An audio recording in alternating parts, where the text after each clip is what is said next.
Fuck you, you're wrong.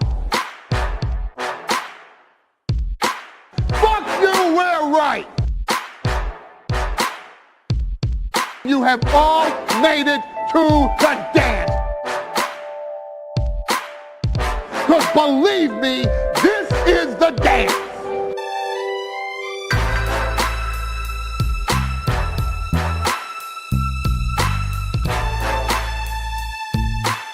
Hello.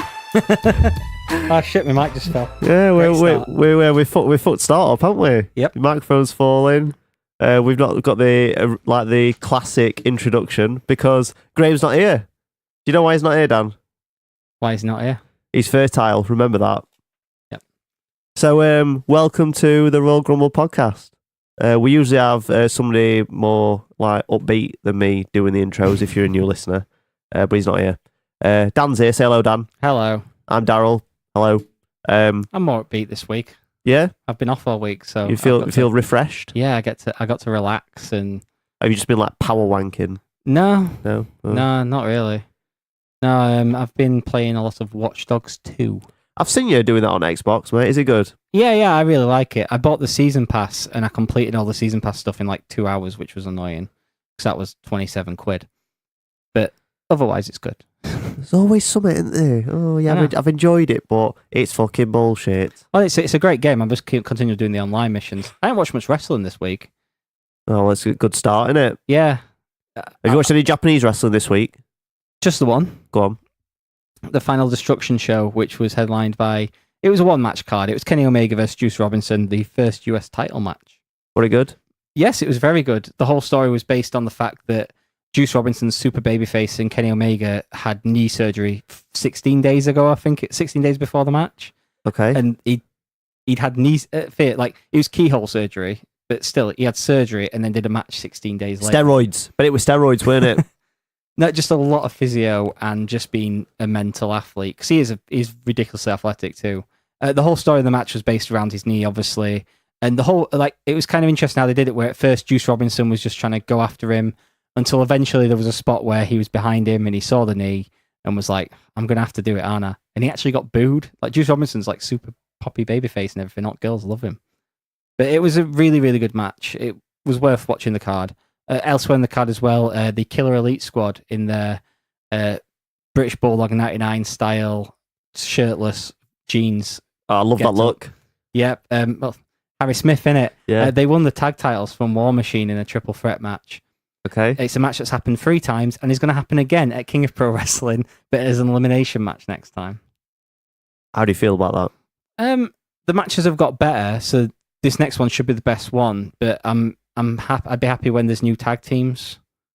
But this is the last big show of the year now, so just move on to other stuff. Fine.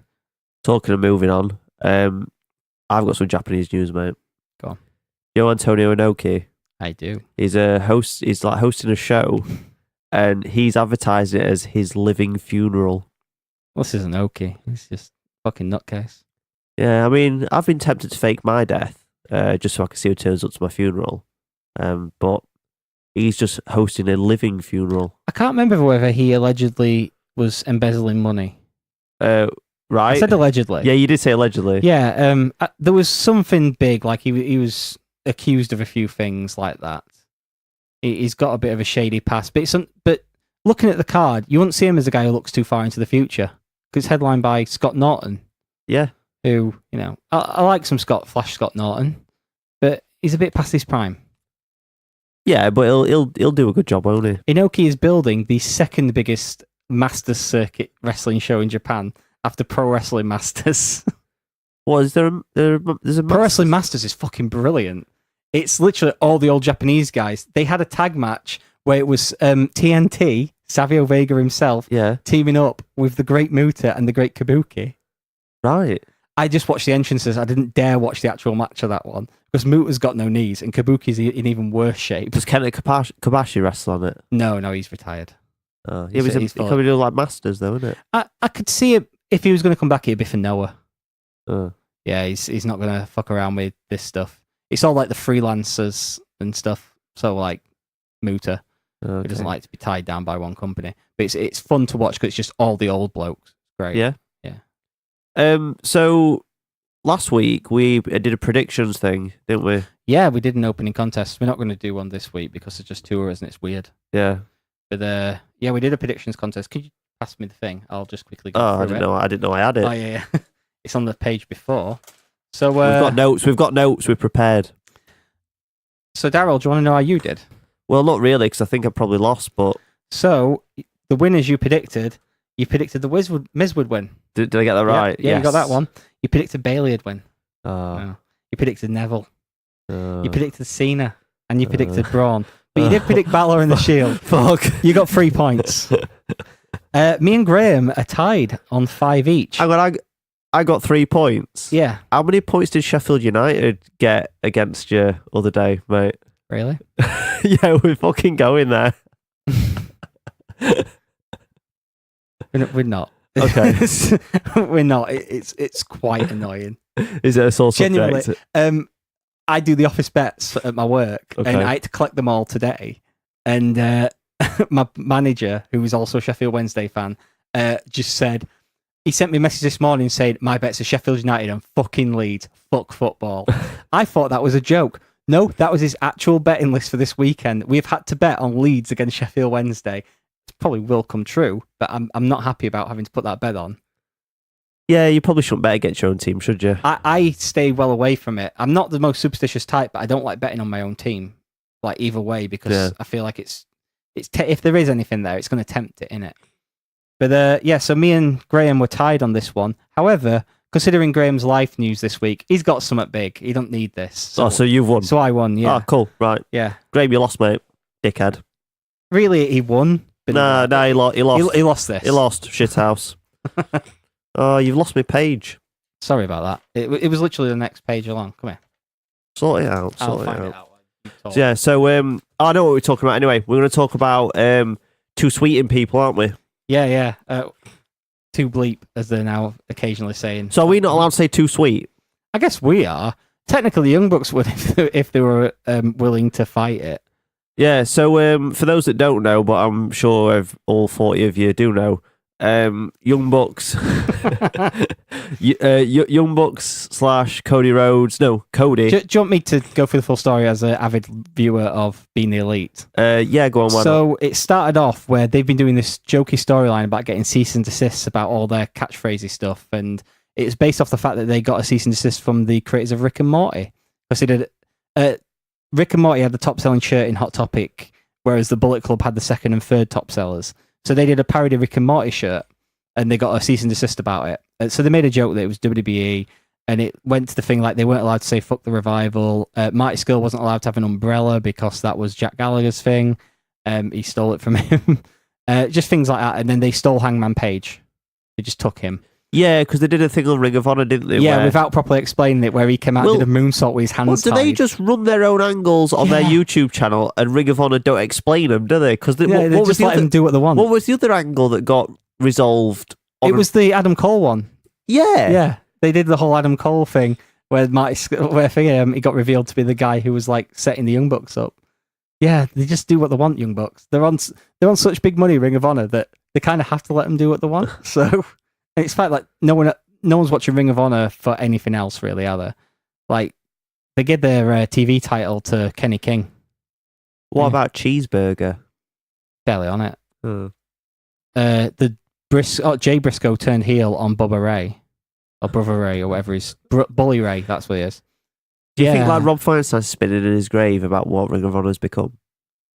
He's probably spinning a fidget spinner outside some gates somewhere. That's the only thing he's spinning. Sorry, I love to get a little Feinstein thing in.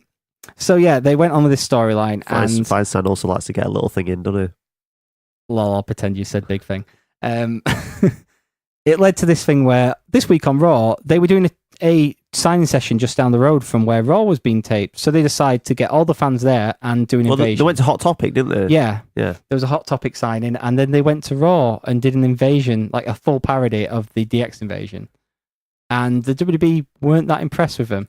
Because the thing is, the WWE always uses that as an example on how uncool WCW were and how cool WWE were in the Attitude Era, and how it made WCW look like idiots, that they wouldn't respond to it. And then the Young Bucks did the exact same thing to them, including getting a fan to say, "Oh yeah, I got free tickets." So it was all fun and games until WWE decided, "Fuck you, we're going to get litigious about it," and put in a cease and desist for their Too Sweet logos on their shirts and stuff. So they're not allowed to say Too Sweet. They're not allowed to have it on any merch, and they'll get fined $150,000 for every infraction. Okay.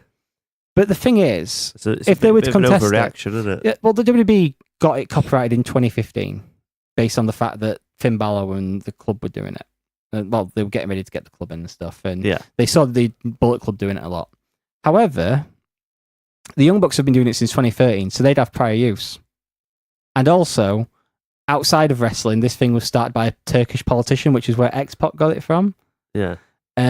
When introduced it to all the guys and everything. But is it politician or was it gang member? Because I'm sure I've seen on a shoot interview he said it's like from a Turkish. Is he one of them? Where it's one of them. He's a politician and a gang member. Aren't all politicians corrupt gang members in some way? So yeah, there's a lot of pre-usage and stuff, and it's a weird thing. It's just the difference is WWE's a $1 billion company, so it's kind of hard to compete with them in terms of legal fees. Ask CM Punk. So yeah, it's a weird one, and it's a bit of a shame. Like Young Bucks are actually very pissed off about it, and are making it very known how pissed off they are about all this because it's just petty. Like to copyright Too Sweet is just silly, and it's just them throwing the weight around. And now Young Bucks will be fine. Like as pissed off as they are at the moment, and it means they've had to take a bunch of the merch off sale and stuff, and that's their main income. Like, yeah, but they're quite good with merch, so I reckon that they'll come up with some kind of cease and desist shirt if they haven't already got one. Have they already got one? I'm not sure. I'd imagine that it was on the way. Yeah, like it's got to be like they'll already have some kind of shirt where maybe it'll be like a Too Sweet hand gesture, but maybe I don't know, maybe like with a middle finger over it or something. I don't know. They'll come up with something like where they can get away with it. Yeah. They're pretty smart with all this stuff. They'll be fine.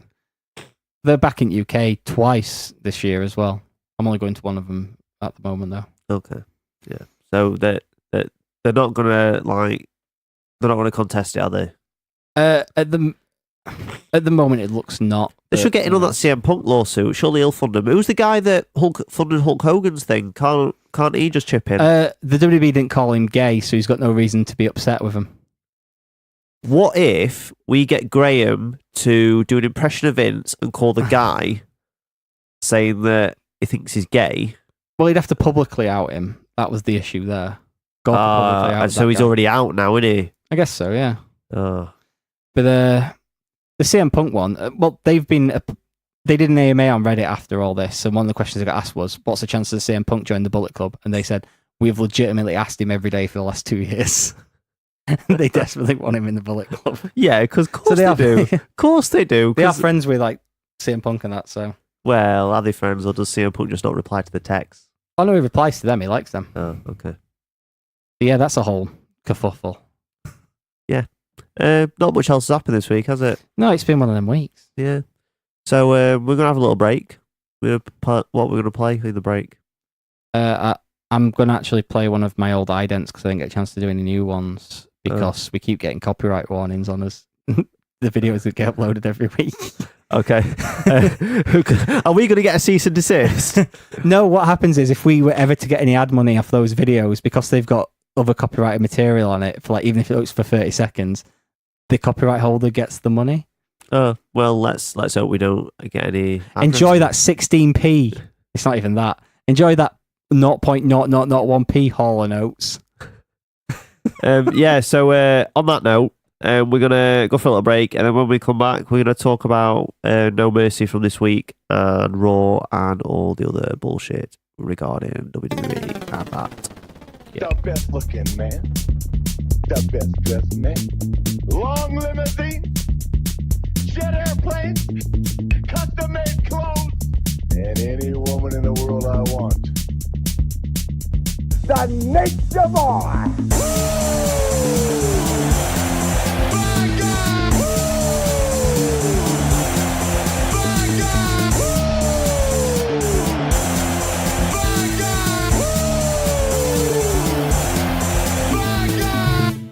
And we're back. We during the break we realised we did forget to talk about something, and it's only because he decided to play some Ric Flair thing that it reminded him. So go on, Dan, take it away, mate. Ric Flair, in an interview with TMZ Sports this week, claimed that he's slept with 10,000 women. Is that possible? Well, hang on, we can work it out. So, how old is he? He's 68. Right. When do you think he lost his virginity at 14 in according to that interview? Okay, so that's 54 years. Yep. 54 years that he's been shagging about. Yep. What a man. How can we figure it out? What do we need to divide by what? So, I'm just having a look at the maths that were done by the feminist blog Jezebel on a woman's claim that she slept with 10,000 men. Okay. If you just want to like quickly fill. Are we allowed to call women Jezebels? No, but that's the name of the website. Okay, that's fine. They worked out that it would take 138.88 days, like in terms of like consecutive time having sex. Yeah, but that's not. No, I don't think that's right. 138 days. I think if that's to shag 10,000 women. Yeah, so how many is that a day? How many is that a day? That's what I want to know. Yeah, that seems a bit. Let's just do the quick maths. So, how many years? 54. 54 years and days is 19,710. Okay. So it's about one every 2 days since he was 14. Okay. But then, yeah, but even if he didn't have it every 2 days, some days he might have had 6 women. Yeah. Until I just saw that, I didn't think it was possible. I'm not sure if we've done the maths right. 54 years is 19,710 days. I'm fully on board with you at that point. I just don't know what you're doing in the next bit to get. It's one every 2 days. It's pretty much one every 2 days because if it was 20,000 days, that'd be one every 2 days exactly. Okay. I'll just do the quick thing to say what it actually is. So 19,710 divided by 10,000 is 1.97. So it is. So it's like one and a dwarf.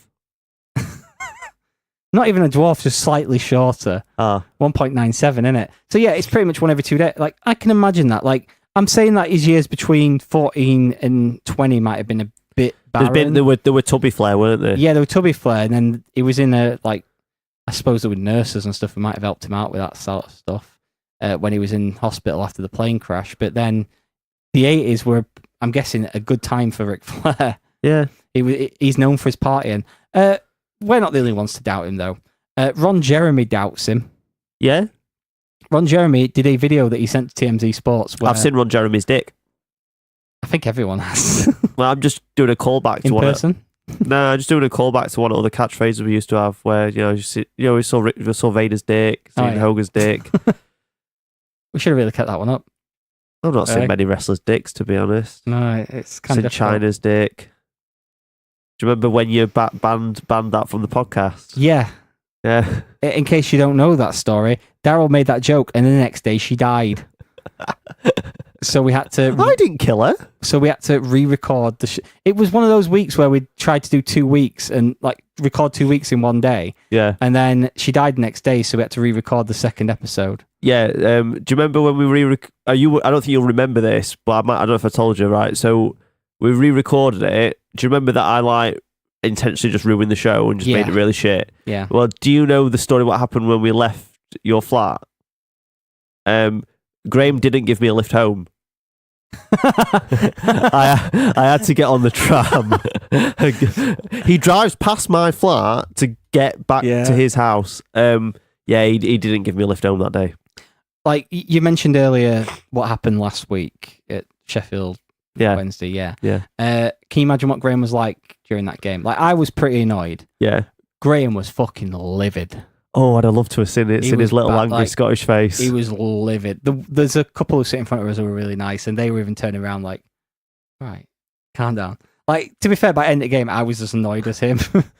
But yeah, great. He wasn't in the best of moods. Yeah. And I'm guessing it won't be much better if he does come on Sunday.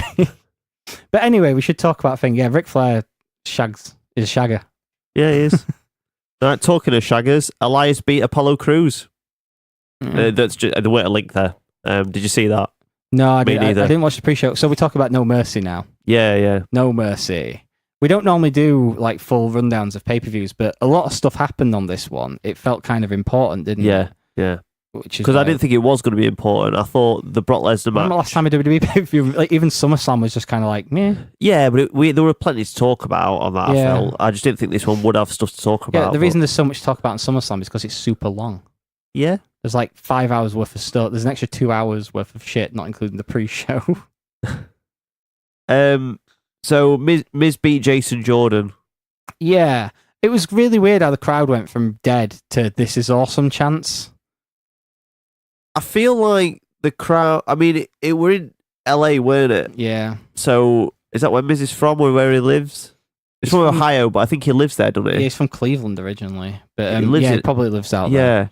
Yeah. He's A-lister and that, isn't he? Yeah. So, but I don't know if they were cheering because like. Oh yeah, they were cheering Miz all the way through. Yeah, I don't know if it's because it was like his hometown in a way, or Oh, it's it's they probably, hate Jason Jordan. Yeah, it's that. They really hate Jason Jordan. Because like, there's been some ridiculous storylines in wrestling. I don't know if you're aware of this, but you know, No. one of the most legendary like people in the history of the wrestling business is a dead person. That's fine. He's dead. That's how Yeah. he does it. There was that whole thing where there was garbage man walking around, and there's been some weird stuff. Don't diss Duke the Dumpster Drosy. There's Bastion Booger, who missed out on one of the Royal Rumbles when he was supposed to be in it because he ate too much food beforehand and got sick. That was the actual storyline they used for someone missing from one of the spots when it was 94 because the commentators are going, that's Bret Hart. That should have been Bret Hart because he got hurt by Owen earlier on in the show. Yes, there's lots of ridiculous stuff, but the fact that they're trying to get us to believe that Jason Jordan is Kurt Angle's dad is a bit too far-fetched, isn't it? Yeah. And it's just, if you could have done any other story, I think you could have had him come in saying like, you know, I fancy kids, but I don't do it about it. It'd have been more popular than this whole Alright. storyline. Bloody hell. No, I think what in hindsight, what they probably should have done is brought Kurt Angle in as general manager and said, look, as part of his deal, he gets to cherry pick one person from SmackDown, and it could be anybody. Yeah. So then, like, SmackDown general managers and commissioners going mental. They're like, why the fuck can he pick one of our guys? He's going to take Orton, or he's going to take Nakamura, or somebody that they think's a big star. And then Kurt goes, nah, mate, I'm looking into the future. I'm picking the next star. I'm picking Jason Jordan. Now, I don't think he's the next star. I don't think he's that good. It'd give him a bit of a rub, wouldn't it? But yeah, and then obviously he's got that amateur background that they're pushing anyway. Because the way do you remember the first promo when Jason Jordan, or maybe the first interview after, where Jason Jordan's like, you know, I guess I know where I get my amateur wrestling genes from. And it's like, well, I don't think they passed through his spunk, to be honest. You've had to do a lot of training for that, mate. There's some things that can be transmitted on the mats, but actual skill isn't one of them. Yeah. Ringworm can be transferred, not this. But if there's one thing WWE fans hate, and that's nepotism. Shane McMahon's headlining this pay-per-view, by the way. but that's another thing, though. They've got so many like legit second-generation stars. Outside of the ring is fucking two of them who they have nothing better. The only reason they're there is because Maurice got knocked up. That's the only reason they're there. Like, it was literally, oh, well, Maurice is a great manager. Well, I can't take any bumps. Not that we're taking any bumps, but I can't really do anything physical now because got a bonnet oven. And they're like, oh, well, who's knocking about? And the C sat in a crate over behind him is Curtis Axel and Bo Dallas. Can't even get on. Have I told my Curtis Axel story before about the Raw me and Graham went to in New Jersey / New York? I don't remember it. Okay, well, it's not an amazing story, but basically that was the Raw that's kind of started the whole Raw after WrestleMania with like the Fandango thing, all that bullshit. So like everybody was getting chants. We were sat quite close to the stage, like to the point where I could see like the back of the stage. I couldn't see into backstage. I could just see the rear of the stage. Yeah. And Curtis Axel was just milling about back there. It wasn't on the show. He was just milling about back there. And I don't know if he was called Curtis Axel back then or Michael McGillicuddy. I can't remember. But no word of a lie, this guy in front tries to start a chant for him and nudges the guy at the side, whether it's his mate or not, and goes, oh, that's Curtis Axel. And his mate goes, so? Actually, mentioning Curtis Axel as well is more proof that skill, amateur wrestling, or just wrestling-wise, is not sexually transmitted. Poor Curtis Axel. His dad is literally known as one of the greatest wrestlers never to hold a world title, and he's Curtis Axel. Yeah. I feel like they could have done better with him, to be honest. But Maybe not call him McGillicuddy straight out of the thing, yeah. and maybe not call him Axel. Maybe Hennig. That might have worked. Yeah. Have his granddad ringside for him or something. Yeah. His granddad is a tough guy in that. But yeah, so anyway, so we hate Jason Jordan. That's the thing. I like Jason Jordan, but it's just everything surrounding him is shit. Yeah.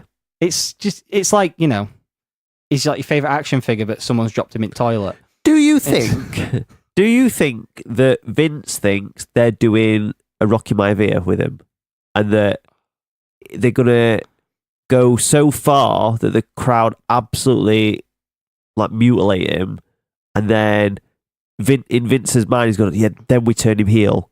Or do you think that Vince thought it was a brilliant idea giving Kurt Angle a bastard son? And I think this will lead to him being on indie shows in the next year. Yeah? Unless something major happens quickly, he will be wrestling for like fucking Hope or something over here. He then should release shirts that say, he's my pappy, but have like the American flag on it. So like you kind of get the Eddie Guerrero crowd, but you also get the Kurt Angle crowd. And there's no cease and desist there because it's a parody. Yeah.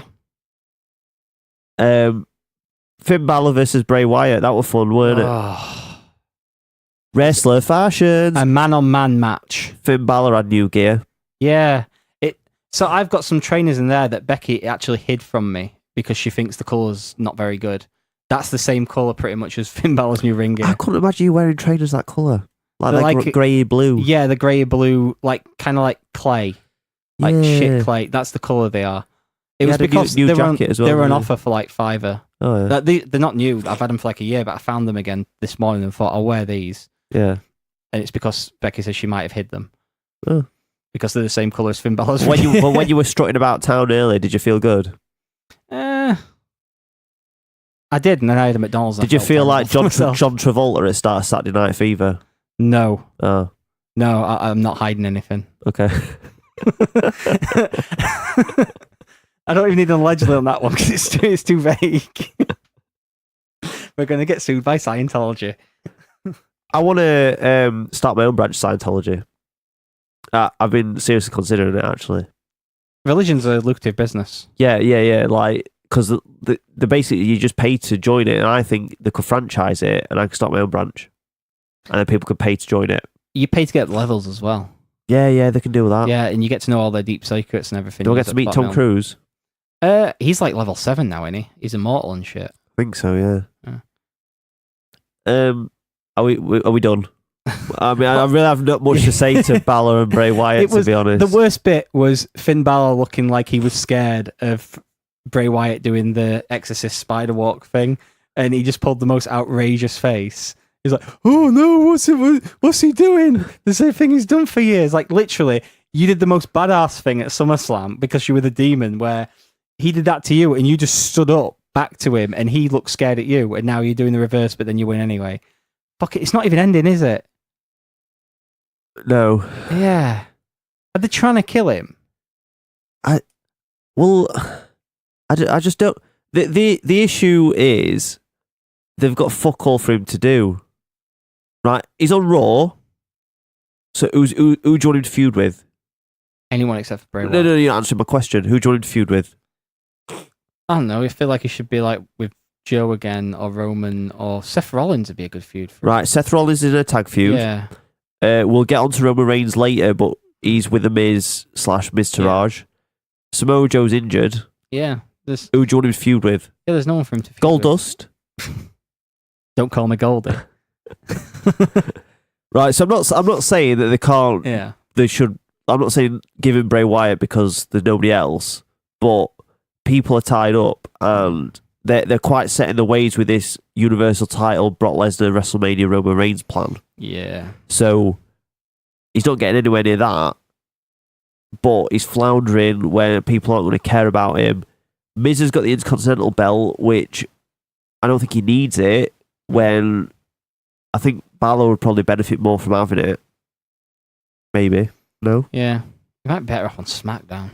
Then again, I've said that about other people as well, and it's not worked out well. People say that about everyone. Everyone that's like an indie darling, oh, put them on SmackDown. Remember when everybody wants Cesaro to go on SmackDown? Remember when we all want Sami Zayn to go over? Yeah. Do you remember that? Yeah, I do. Let's move on. Okay, so the next match was the Raw Tag Team title match. Dean Ambrose and Seth Rollins versus Cesaro and Sheamus. Match at night, probably.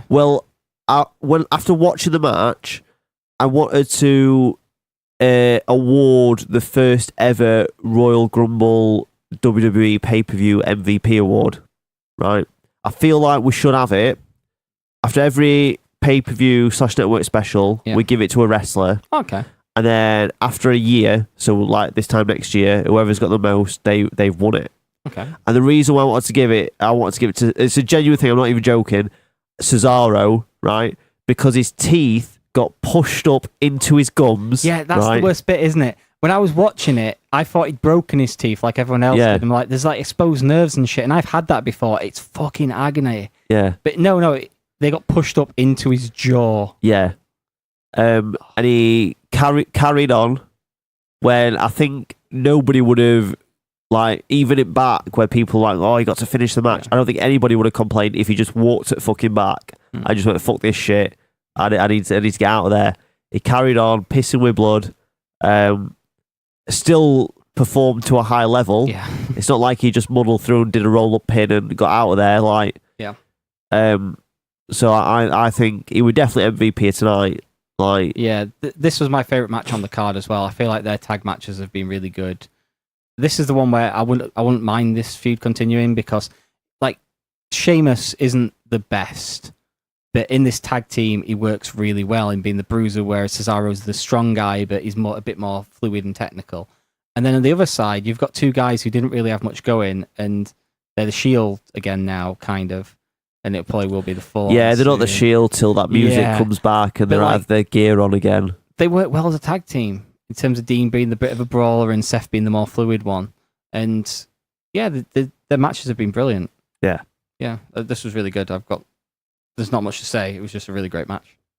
Yeah. We'll talk about Shield later. I was going to get on that, but we'll talk about that later. Women's title match. Sasha Banks, Nia Jax, Emma, Bayley, and Alexa Bliss. First thing, I don't like Emma's new music. Why have they changed the music again? I like the second music she had. Oh, the one where it was kind of like a slowed down version of her original thing. That was quite good. But yeah, and she doesn't do the pose anymore where she turns her back to the camera and looks over her shoulder. No. Or a fan of that. And yeah, I mean, wrestling happened as well, mate. Yeah. I'm all about sexualization, aren't I? This match was it was Nia Jax. The other thing, like, I think we've done this as a wrestler fashions before, but Nia Jax ring gear makes her look twice as big as she actually is. Her ring gear is terrible. Yeah, because I was watching with Girlfriend, and not me, so don't get on at me, feminists. Girlfriend said to me, but fucking hell, she's fat. Right, so then I got a picture up of her because you know how much I scroll through the ladies' Instagram accounts of her Instagram when she's done like a bikini shoot quite recently. I think I showed you that originally. Maybe, yeah, and I showed it. I said, well, actually, she is a big lady, bigger than the rest of the women on she's there, not like most girls. Yeah, but like she's not. This is going to sound bad. Yeah, this is where Graham would panic. She's not as fat as she makes as she looks. Yeah, her ring gear makes her look bigger. Yeah. Like, look at like awesome. She's probably about the same size as Kong. But do you think Kong's ring gear like actually like benefits her shape rather than this stuff? I can't believe we're talking about fashion even more. yeah. But what I'm saying is, do you think that it makes her look more intimidating, or do you think it just makes her look fat? Makes her look fat. Okay. She could have more intimidating ring gear and stuff, like better ring gear. But like, I guess it's not all about the ring gear and stuff, but it's a cosmetic business. I only watch wrestling for the ring gear. It's just one of those things that bug me where it's like, I want to get behind her and stuff. Like, she's getting better and it's obviously going to push her and stuff. And she seems like a decent person and stuff on the posts and everything, on social media and everything. kind of want to get behind her and stuff, not being the traditional like mold for women in wrestling. Yeah. But at the same time, they're kind of making it worse. What was the finish to this? I can't even remember. I don't remember either. This match, I was kind of like, it was messy. It was obviously, but it was based around Nia Jax a lot. But then eventually they took her out of the match and she took a really sick bump on the floor, like coming off the ring apron. Yeah. And then Alexa Bliss won, didn't she? Yeah. Yeah, I can't remember exactly how she won. That's bad. But yeah, it's just one of those things with this division at the moment where it's almost like we know the eventual thing is Nia Jax. So what are we doing until then? It's placeholder stuff, and I get the feeling this is going to be the story, especially on Raw for the next few months, as we build up to something bigger. And which is kind of what we're building up to Asuka. Well, Asuka's coming in, which will change things up a bit.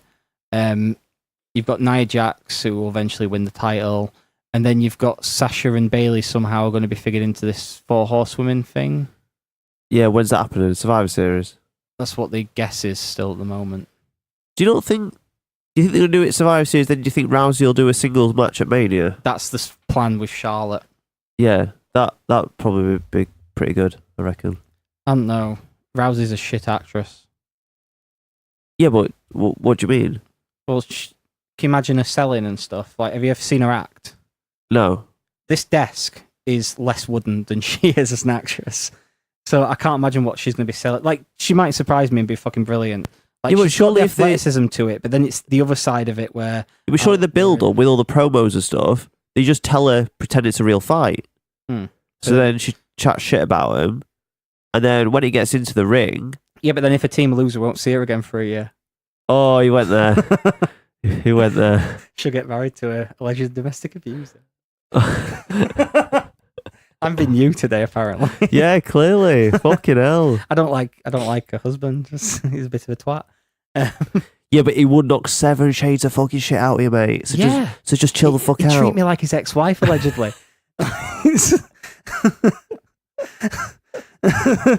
What do you want me to say? Yeah, he kicked shit out of me. Let's move on. Show started here. Roman Reigns versus John Cena. Yeah. Don't sound too excited. So someone made this comment. We've talked about this match before. I was there live for it. I like mentioning that. Shawn Michaels versus Undertaker. We look back on it as this great moment, but should we be a bit worried now? Because in this match, Roman Reigns got the attitude adjustment several times, including the super attitude adjustment. It just kicked out fine. I know it was only 1 spear. I think it's building somewhere. Yeah, it is. But at the same time, how many... Have you seen the picture someone's made where it's a Photoshop of everyone who's endorsed Roman Reigns all holding his hand up at once? So it's like this line of The Rock, John Cena, Daniel Bryan, like all Randy Orton, like all these people there, all raising the Reigns' arm. Like, how many people have got to endorse this motherfucker before fans like give any sort of shit about him? It's getting worse. But this is what I don't understand, though, right? When he was in the Shield, because I think at the start of the Shield run, it would maybe like Ambrose that people were looking towards as being the breakout star. But definitely towards the end of the Shield run, people were like, oh, Reigns is so cool. Like, he's quiet, but like when he speaks, it means something, and he's got cool moves and all this.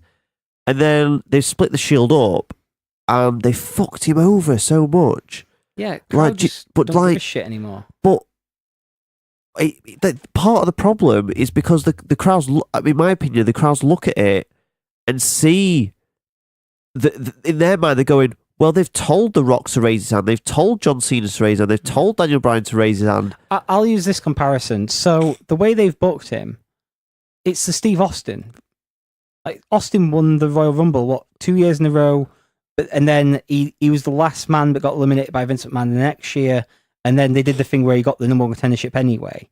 Like, Steve Austin got this mega push, but at the same time, he was a badass. Yeah, who raised Austin's hand? Yeah, no one raised his hand. When he just stun a Triple H, he'd stun a Vince McMahon every other episode of Raw. Yeah. He'd like when he broke his neck and everyone knew he was fucked, he'd still come down to the ring and demand fights, and they had to drag him away. Yeah. And they did a storyline where it's him saying, "No, I'm fine," and wanting to fight, and it's everyone trying to stop him from fighting, and the crowd's like, "Let him fight." Like, no, don't let him fight. His neck's fucked. But yeah, like Steve Austin was always a fucking badass, whereas Roman Reigns was the authority's bitch for a while. And in every storyline, he's kind of been made to look a bit shit. It's not until this whole Undertaker thing where he did that really cool promo the night after WrestleMania where he came out to the ring, got booed for 10 minutes, didn't say a word, and then eventually went, "This is my yard now." That's what Roman Reigns should be. Yeah. Whenever he's that badass, people appreciate it. But then it's all the silly shit that they do with him, and they get him talking for long periods of time, trying to wisecrack and stuff. And you can tell that, like, he's probably outside at ring, he's probably like a decent guy and stuff. Like, everyone seems to speak highly of him, and he seems quite funny and stuff. But just let him be Roman Reigns badass and not do shit. But it might be too late for that at the moment for this run. I feel like it's one of those things where there needs to be a major change and let him go back to that. I think they could still rescue him, but I don't think they're gonna. No, he's just gonna run through people like he always. When has. we talk later about reuniting the Shield, I think I think there's gonna be some major changes to the dynamic. Yep. Yeah. So, this match, I thought it was all right. Like, yeah, for me to complain about people kicking out finishes and stuff, I know is a bit fucking rich considering the type of stuff I watch a lot. But at the same time, it was just that where it was like, it's kind of like that thing where you're looking at it and you're like, this is just built to have another person endorse him, and I kind of want to like him. Like, I want to get behind him and stuff. I thought he was great at one point, but it's that where it's just they fucked up his build so many times, and they just keep thinking, oh, we can just rehab it by having a guy who other people like put him over. But fans are smarter than that now.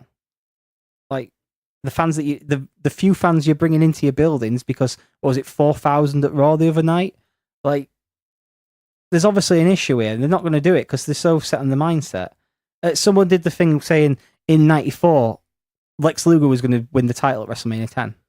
That was their big plan. Lex Luger was going to win the title at WrestleMania 10. We'll do this massive build. He's the new Hulk Hogan. But fans didn't really take to him. They booed him, so they thought, well, we'll put belt on Brett instead because we know we can trust him. And Luger never really did it. And it showed that they could change their mind, and they booked what was popular. And Steve Austin's rise is another account of that. But with Reigns, they're just doing it to spite everyone now, and it's... Okay. Who would you potentially put the belt on in place of Reigns? Well, the biggest babyface in the company was in the title match, and they might have fucked him up a little bit too. So, I don't know. It feels like your better redemption stories would be someone like. See, that's the thing. Reigns is the perfect fucking guy for it. Maybe with a slight change of ring gear as well, because I'm sick of the old Shield gear on him. I know it's not the exact same, but fucking, he's ripped apart. Like, he's built like a brick shit house. Fucking show it off. Oh, hello. Yeah, but like, I'm not saying do the Daniel Bryan thing with Finn Balor, but like, he was the first champion. You obviously had plans for him, and he's doing fuck all now. You've got Braun Strowman there, who's the most popular guy in the roster, and you've just fucking done shit with. Like, there's people knocking around with right bills could do it right, but they should have done it right with Reigns in the first place, and he'd have had his anointing at WrestleMania a few years ago if he hadn't have fucked around so much. Yeah, I don't see why everybody has to endorse him. That's what I don't understand. Like, he should just be his own man. He shouldn't need. Yeah. He shouldn't need anybody to do it, because you know when everyone always used to say that Cena should turn heel. Yeah. Because people boo him anyway. It's like, well, you can understand why he doesn't, and he cut that same promo every time. That was actually quite a good point where he'd say, "I don't do this for the people who boo me. They're always going to hate me. I do it for the people who love me." And his character always made sense that way. Like, even if you dislike John Cena, his character always made sense, whereas Reigns doesn't. And Reigns should be the one to go, like, have him go full-blown heel and have him say, like, I'm a fucking mercenary now, and I'm just going to take out everyone you love and prove why I'm the big dog and stuff. And he's just this fucking badass arsehole heel who just wants to murder everyone in WWE to prove he's the best. And that would be fucking way better than having him... Can you remember the promos he cut against Sheamus that time? Like, have you got the tater tots to deal with? Is that the suffering succotash one? Yeah. Yeah. Can you remember when he did all that shit? And Yeah. they had him fucking spear Stephanie McMahon. Stephanie McMahon got a comeuppance, a once a year fucking bump, and that didn't even get her over. No, get him over even. Like fucking, it's I don't understand anymore. It's just the Cena's going away for a bit. yeah, they did this whole thing, but he's going to be back soon, so he's got a movie to do. Yeah, what is it this time? I don't know. And I'm going to say it's Daddy's Home, but that's already filmed, isn't it? I don't know what it is. Daddy's Home 2. Yeah, I just like I know they made a big deal out of it though, didn't they? Like yeah, because they've had him do interviews and say like maybe it's time for me to go soon and like wind up a bit, and he has looked a bit slower and stuff on this run. But you know what? Like fair enough. I have him come back and be the big main attraction guy rather than being on every like even having him come back every few months is a bit much. Have him doing Undertaker spots. Just have him come back for WrestleMania. I don't think they're ready. That's their own fault. Yeah, I don't think they're ready. I take Cena out. Well, look, you took Cena off SmackDown. Look what's happened. Yeah, fucking hell. Raw's probably in a better place, but he's not on there now, is he? And yeah, he's the biggest star they've got, but I feel like now is probably a good time for him to start to slow down and just do the big matches every year. Come in, do some promos and stuff, but save his matches. Do you think it's weird that they don't have a couple of big stars that they're pushing? Yeah, well, that's been a problem for ages. Because, like, back in day, you had Hogan and Macho Man. Yeah. And then Ultimate Warrior. Andre was around in that period. Ted DiBiase was around the main events. I'm talking about, like, main attraction baby faces. What I'm talking about. Okay. So then, after that, you had Luger for a bit, Brett and Shawn. Yeah. After that, you had Austin, Rock, Triple H, Mankind. Well, let's say DX when they were faces, because last time I'm talking about main attraction faces. Then after that, you had Brock Lesnar were face for a little while. But it was mainly heel, but see, Brock Lesnar was a face. Cena. And then for a little while Orton was a face, but he was mainly heel. And Batista. Yeah. So let's say Cena, Batista, and them on edges of it. Who's the main? Roman Reigns is the one person that they're saying he is the face of the company. Yeah, and they've been doing it for years, but not well. So how are they supposed to build secondary and tertiary like baby faces to be like the other guys to be in place when he isn't there if they can't even get the main guy right? Part of me hopes, and it's going to sound horrible, but part of me hopes Roman Reigns gets injured. What will they fucking do if he gets injured to the point that he can't perform? He misses WrestleMania. Something like that. Do they think, well, fuck it, let's just Braun Strowman's popular?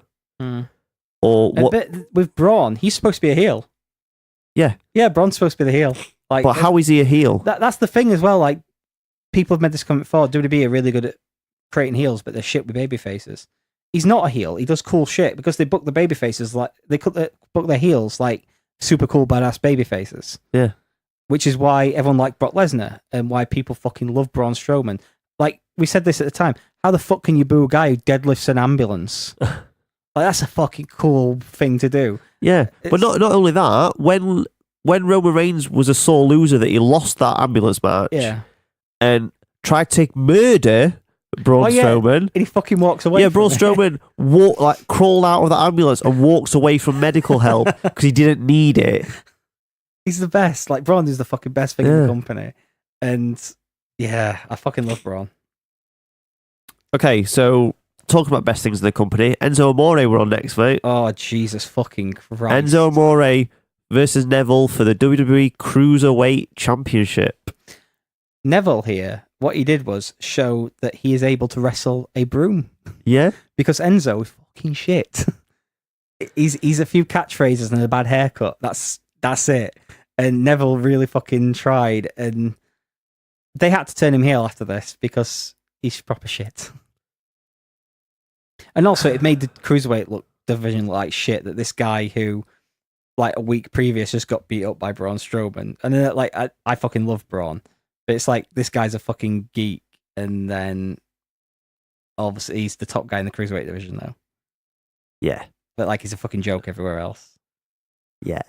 Yeah. I don't. It was a bit long, this match as well. Yeah, I really like Neville. Really like Neville. And I think He's been like reluctant babyface now as well, which is great. I think that before he came into the cruiserweight division, he were kind of floundering, weren't he, and not doing much, and he was kind of like just happy flippy man.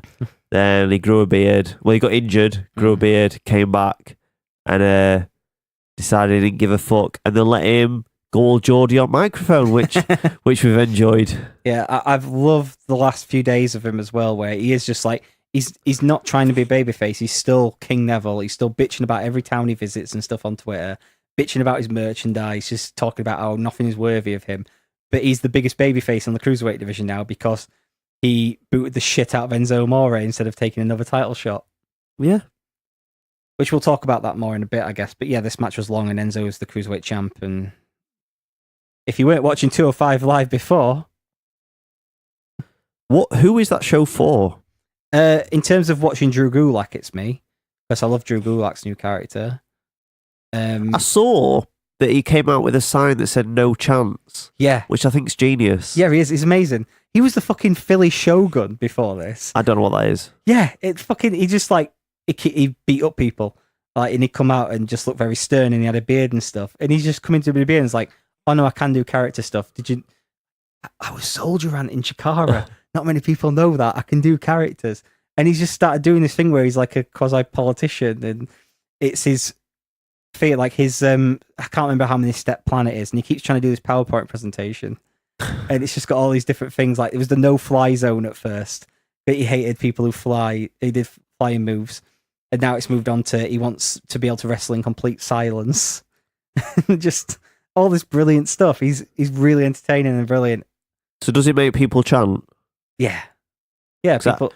Because I've only ever watched one episode of 205 Live. That's the first episode. Yeah. Decided I was never watching it again. I mean, the crowd's still like... There's only a quarter of them actually making any noise, but at least they're making some noise. Yeah, because I imagine that the rest of the show is performed in utter silence. The weird thing, like I actually watched an episode of 205 Live last week, and it's not a bad show. It's all right. It's just the crowd reactions are shit because it's on after SmackDown and no one cares anymore. If they filmed it before and just put it on afterwards, it doesn't need to be live. It'd probably be a lot better. But the match quality itself and but then everyone's got stuff, to get to the arena early, haven't they? Because SmackDown's live. Well, it'd only be like when they used to do ECW before SmackDown yeah, but none of it was live, so they could start the show whenever they wanted. Yeah, or when they just tape dark matches anyway. They could just tape 2 or 3 matches and cobble together a show. You don't need all promos there on screen and stuff. You just should record 3 matches. Yeah. Do about half hour worth of matches and then just fill the rest of it with promos and stuff. I'm not going to be watching Enzo Amore's run on 205 Live, mate. Do you want to be like the reporter for 205 Live for the Royal Grumble? See, I had a thing of thinking we should make an effort with 205 Live because not many shows probably cover it. And we could so it might... Right, nobody watches the fucker, so why are people going to seek out a review of 205 Live? That was one of my back thoughts of it was like, no, actually, because the reason no one talks about it is because no one fucking watches it. Yeah. And also, I try and watch NXT every week, and I struggle doing that. Like, in terms of my wrestling watching, it's like after G1, I'm still in like post G1, like, all right, I need to take a breather, and I don't want to watch wrestling all the time. So, yeah, it'd be tough. I try and watch little bits when I can. Have you been watching that thing on Netflix where it's a documentary? American Vandal? Yeah. I've watched the first few episodes. Yeah, it's quite good. Oh, it's fucking amazing. We've been watching a lot of Seinfeld. I was never a big Seinfeld fan, but past year or two I've really got into it and I'm up to the final season now. Just enjoying Seinfeld. The finale's shit. I've heard some people say the finale's kind of perfect for how the series is. Because it's like, well, it's a show about nothing and all that stuff. But I'm really enjoying the episodes. It was very disappointing. I've just got past the episodes where George Costanza was pretending to be handicapped at his new job. Yeah. And then he got discovered because he was running away from some old people and he picked up his disability scooter and was running with it in one hand. And his boss saw him, so now they're trying to get him to quit by bordering up his office and everything. Yes. 1990s, ladies and gentlemen. Seinfeld. Great stuff. Kramer before, all that. Brock Lesnar were next. Brock Lesnar versus Braun Strowman. Last week, I said this phrase. I said, for it to be better than for it to be good, they need to top the SummerSlam spot where they did the stuff with the tables. They didn't even leave the fucking ring. I don't think Brock were bothered, were he? Oh no! Like Brock's normally pretty good, but with some people where he sees like there's money in this bloke, there's money in there's always money in the banana stand type of thing. I'm quoting another comedy now. But yeah, he's normally good at this. But with this one, it was a Samoa Joe match again, but with someone who's even more over and is less likely to be able to work a good match. Because as much as we love Braun, he's not fucking working a 20-minute match, as Zero. Yeah, and he shouldn't be. He should literally be coming in and battering people. So this match exposed him a little bit, which is a bad thing, because it was just him battering Brock Lesnar for a little bit, and then Brock Lesnar picks him up, F5s him, and pins him. Yes, that's that. I literally was like, okay, this seems a bit anticlimactic. Is there something after the bell? Like, is Braun going to stand up all fucking thing and then go after Brock again? No. Just did that, and like you said, there's a reason for it. And I'm not a big fan of the reason because I fucking love Braun Strowman, and I feel like I thought Brock was going to retain because the ultimate plan is for him. Like he's got to put over Roman Reigns. Do you think Brock Lesnar's going to raise Roman Reigns' hand? Yeah. Do you? Yeah. No, he's not. Do you really think he will? Yeah, because he'll see like that match is the biggest money he can make. Because even if it doesn't make a lot of money on pay-per-view or network subscriptions or Livegate, they'll still give him a big fucking bonus for doing it to make it out like it did. So he'll be thinking that's my biggest payday. So, yeah, but no, I mean, do you think he's physically going to raise his hand? Yeah. Completely set, innit? Roman Reigns. Nah. Yeah, I think he will. I don't think he will. I think he'll take about 35 Superman punches, get pinned, and He'll get speared off. once, won't he? Yeah, probably. Then fuck off. I think he'll do the thing where he's like sat there angry, and he'll raise his hand and then walk off and stuff. And I think he will, because everyone raises fucking Roman Reigns' hands. I think I've raised it once. He got bust before me, so I raised his hand. Yeah, well, he beat you, didn't he? So, yes, this were quite disappointing. I was looking forward to them absolutely smashing shit out of each other. Yeah, it should have been fucking Rock'em Sock'em Robots this match, and instead it was. When you've got your WWE game set on easy mode and you accidentally press sim rather than play the match. Yeah, it's just that they kind of just stand around each other and they just do occasional punch or whatever. It was that. It was Lesnar Goldberg, weren't it? I mean, not as bad as Lesnar Goldberg. Let's not go that far. But do you mean the original Lesnar Goldberg? The original Lesnar Goldberg, not the good one. No, the shit one. The WrestleMania 20 main attraction match or whatever it was. Yeah, it was that where we got so hyped up because it's two big bastards who are going to batter each other. Without the battering, it was just kind of like, oh, he did this and he did that, and then F5 and it's over. And it was the same disappointment I felt after the Samoa Joe match, but maybe a bit more because with Joe, you kind of expect it. As good as Joe is, WWE might not see that in him as much as crowd were getting behind him quite a lot. But with Braun, they've been protecting him like fuck. Braun's their fucking guy. Behind Reigns, he's their fucking guy, pretty much. Yeah. And they still just fed him. Fed him to Lesnar. So then eventually he can be fed to Roman. It's just a bit... Yeah. I just don't know where they go with Braun now. They haven't come out after Raw and beat up Enzo Amore every week. Well, yeah, we'll get on to that in a minute. I mean, Enzo is the new Kalisto. Yeah. But he didn't say I'm not finished with you yet, though. No. Well, I don't know where you go with him because he's in that same kind of thing as Finn Balor where he's entertaining. Or, well, we know Finn Balor's entertaining. He's not been entertaining shit on Raw necessarily. But, he's got nobody to feud with or nothing to do because essentially Braun should be in main event picture, maybe even having belt because he's probably the most over thing on the show. Yeah. Balor technically is owed a title shot. He never lost his belt. But at the same time, do you want him to get absolutely destroyed by Brock Lesnar and then become worthless? That's what he's next, probably. After Bray, he's going to get beat by Brock before this runs over. I don't see any upside in that. Yeah, there isn't, apart from Brock Lesnar's going to raise Roman Reigns' arm in the beginning of April. Yeah, I don't see any upside. Where is it this year? New Orleans? Yeah. Yeah, New Orleans. Lesnar's raising Roman Reigns' hands. I just don't think it's going to happen. I don't think he's physically going to raise his hand like everybody else has. He will. I think If he does that, it actually cuts his bollocks off. Yeah. It's fucking Lesnar though, isn't it? Like he's cut his bollocks off at WrestleMania before that fucking match with Dean Ambrose. Yeah, but we knew what that would for him because he went to have a proper fight, didn't he? Yeah. He went to actually beat a Simone up. And he did. He absolutely beat him. And he won. He won it fair and square. Don't start. Which one did he test for? Can't remember the name of it. Not the same thing John Jones tested for this time. It was the same thing John Jones tested for last time. Dick pills or something. It was a cycling drug. Not as in Lance Armstrong. Yeah. No. I knew that's where you were going with that joke. Thought I'd cut that one off. Cheers, mate. I noticed to cut it off at the balls then, but I realised that wouldn't really be appropriate. I've said it now. I mean, he's a massive cheat, so fuck him. I didn't say that he'd give himself cancer. That guy sounded Mexican. Obviously, completely a fucking off topic. Just to quickly break up before we start talking about Raw. Yeah, we've done it a few times. Chael Sonnen's releasing a fucking diet book. Yeah? Yeah. It's called How to Cheat Your Way to Losing Weight.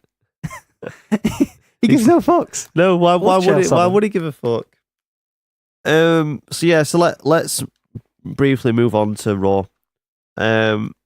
Miz and Roman Reigns had a little segment, didn't they? Yes. Should be to build up Miz Taraj versus The Shield. And everyone's going to get pissy. Oh, isn't there anyone better? Well, not really, no. No. We spoke about this the other week. What I said is they probably should debut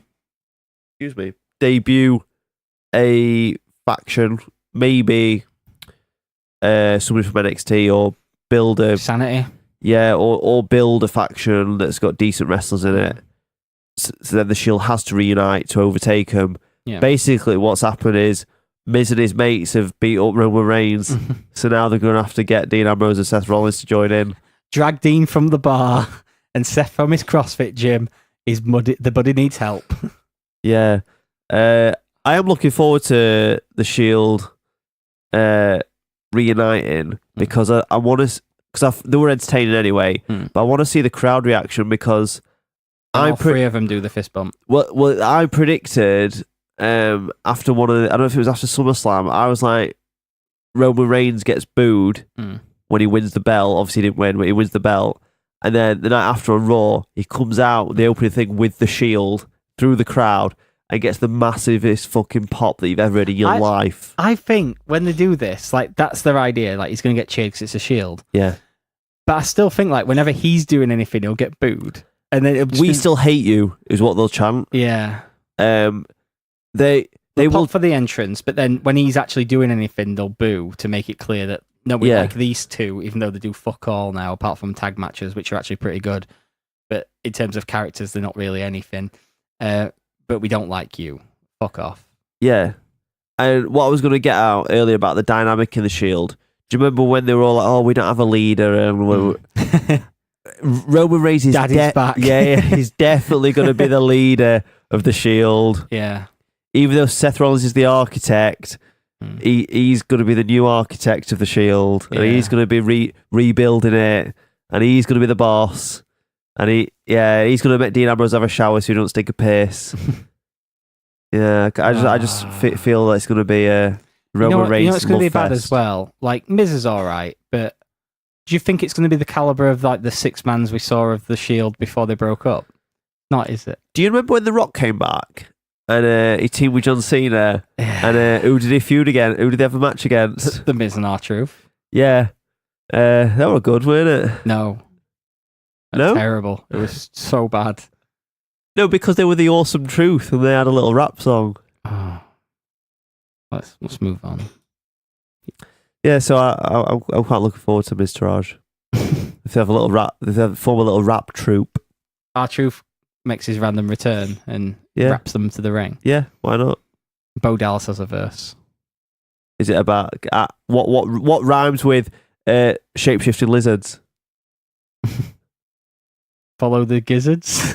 because he's starting to look like his brother, and not just because of the beard. He's got a paunch. Don't call me Goldie. That happened on Raw. Yeah, it's not like cutting bollocks off your baby faces, is there, by having random old blokes have a go at them for calling them a cute name. It reminded me a little bit of when, can you remember that random backstage bit where Carlito were leaving Raw early, Ric Flair had a massive go at him? Yeah. Because he'd been having attitude problems backstage. It kind of reminded me of that, but it's not because Finn Balor's a dick backstage or anything. By all accounts, he's one of the hardest working people there. He just did it. Yeah, fuck him. Yeah, because, you know, Goldust and that. Like, I like my Goldust, but yeah. So, what do you think he's going to have a feud with Goldust? Or do you think it was just a one night deal? Well, he's going to feud with Bray Wyatt forever. He's never getting away from that. Yeah, fuck Braun Strowman, to be honest. Braun? Not Braun, Bray Wyatt, whatever. Yeah. They're all beards, aren't they? I get everybody with beards muddled up, mate. They're all beards. Yeah, they all look the same, don't they? Yeah. They're beardeds. So, final thing on Raw. Best thing on Raw, I think. Enzo came down to the ring. You know what? He made that comment, which made the Cruiserweights look shit, but it was true about, welcome to the third hour, you've never been here before. First off, the third hour is when the fucking ratings drop, so I won't brag about that. And secondly, he's kind of right, because 205 Live shit was all over the show because of Enzo. Because they want to build him up, but also have him, so they had him turn heel on Raw. Yeah. And talk about how the Cruiserweight division was nothing before him, which is kind of true, sadly. And just be a dick to everybody, because all the Cruiserweights after he won the title were all like, fuck's sake, what's happening? Why did I leave Indies to come here for Enzo Amore to win? He's a fucking goof. All sorts of stuff. And so they had this segment. So he'd managed to get a no contact clause where if anyone hit him without provocation, they'd never get a title shot against him. Yeah. So all the Cruiserweights come to confront him, and he holds up that. It's going, look, you can't fucking touch me. He slagged off Grand Metalik for having a belly, didn't he? Yeah. Which I thought was funny as fuck. Well, why should Grand Metalik fucking care anymore? Like, he were over in Mexico, and there's no fuck all with him. He were the fucking finalist. You were him in TJP for the title. Yeah. And what have they done since? They had him off TV for 6 months. Like, fucking hell.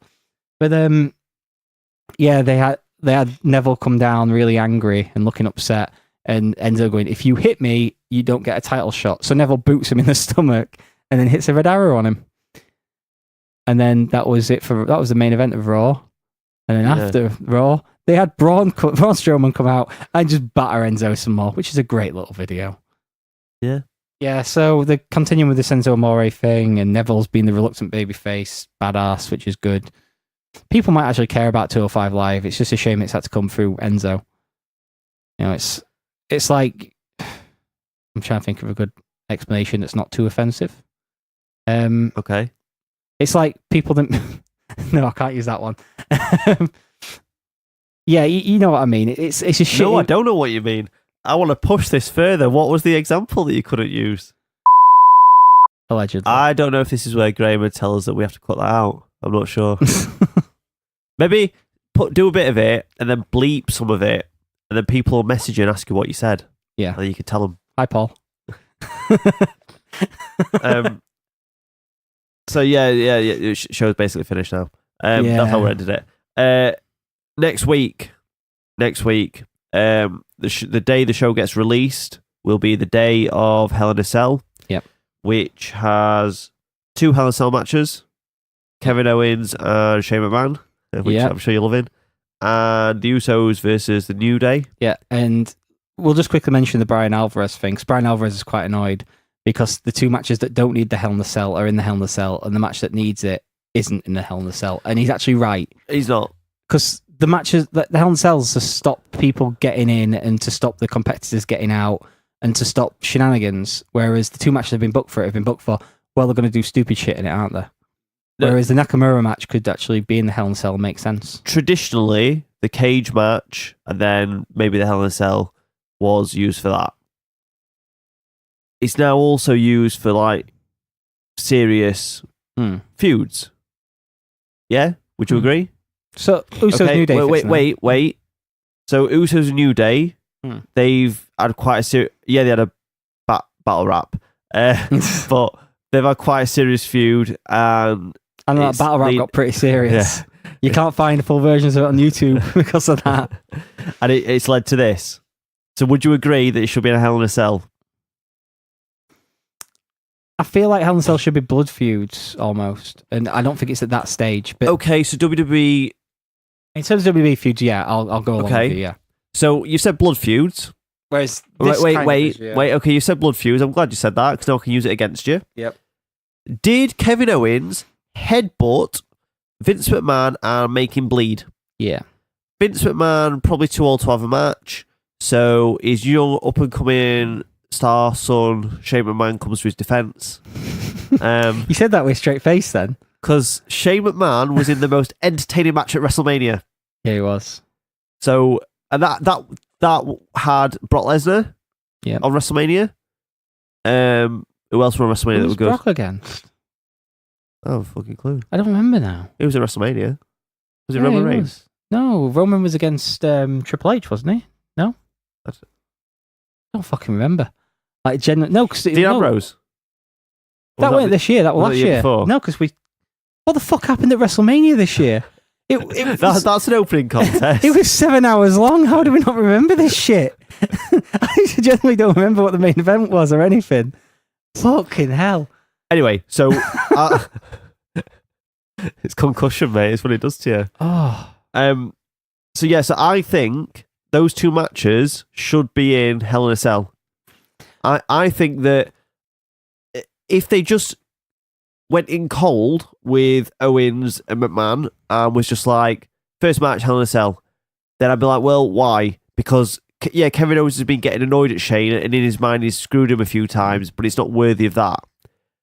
But I think Owens escalated it by attacking Vince. So I think that makes it all right. if Hell in a Cell pay-per-view didn't exist, would you still think this match should be a Hell in a Cell match?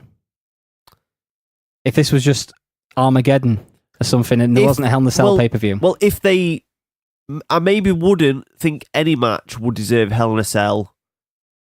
See, you struggle even with New Day match. Like, it's been a long feud and it should have something. If it was behind like just a random pay-per-view and they said, right, we need to have it Hell in a Cell, I'd be like, well, yeah, you could justify that. I feel like I this think should that- I be think the a New Day bigger match build. is a bit more odd because traditionally the Hell in a Cell would probably be singles, wouldn't it? Yeah.